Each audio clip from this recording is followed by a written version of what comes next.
Close.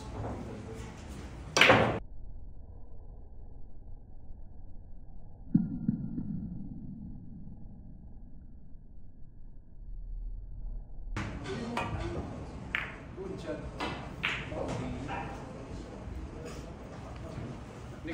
Good shot, good shot. Close. Close yun eh. Hindi, kaling ka po sa battery yung 4. Tumama po 5. Pwede. Ayan, tignan nyo. Hindi kasi, dikit yung 4. Hindi, Pagkakit ko rito po yun eh. Hindi, tignan natin. Pagbanda, tumama yun. Ayun, bumanda ako. Yan. Oh, grabe. Dikit ang 4. Kahit tamamin niya, kailangan bumanda pa yan. Hindi po, galing na po tayo sa banda eh. Pag tinamaan po yan, pag tumama ko 5, permis, babanda na po yung 4 eh. Kaya sabi ko, dikit yung pa 4. Apo. Pag bumanda na yung, pagka dikit yung 4, kailangan bumanda pa tayo. Kailangan may bumanda pag bumanda. Hindi, gaganon po kasi yung 4.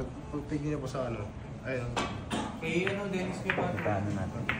Doon galing doon. Dikit yan. Dikit yung 4 lang. Pero yung 5 kasi yung kumanda. Ano nga? Dikit yung 4. Dikit, dineclare dikit. Oo, dikit 4. Okay. Yan. Okay. Okay.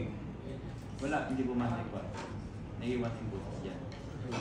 Pag dikit, bad shot yan. O, yun yung sinasabi ko sa kanya. Eh, marami kasi.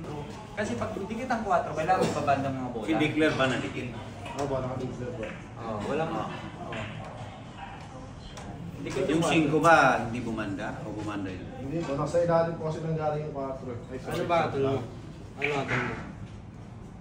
Ayun yung video, kaya ka pinabibideo ko. Hindi, ikaw kasi referee. Ikaw naka-assign dun eh. Iba kasi yung actual eh. Sa akin wala namang problema. Hindi mo may papaliwanag, ayun yung live mo. Oo nga po. Oo nga. Dali lang, antayin muna natin Pakita yan. mo nga. Kasi po, magkakaano. Banda. Banda. Dito po tumama yan pag ganyan. Okay. Pangat, pag ganon.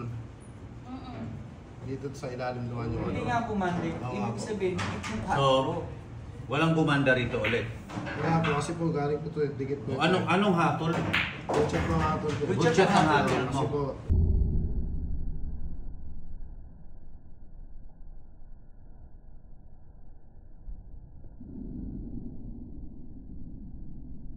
Eh kung hindi siya alis, di...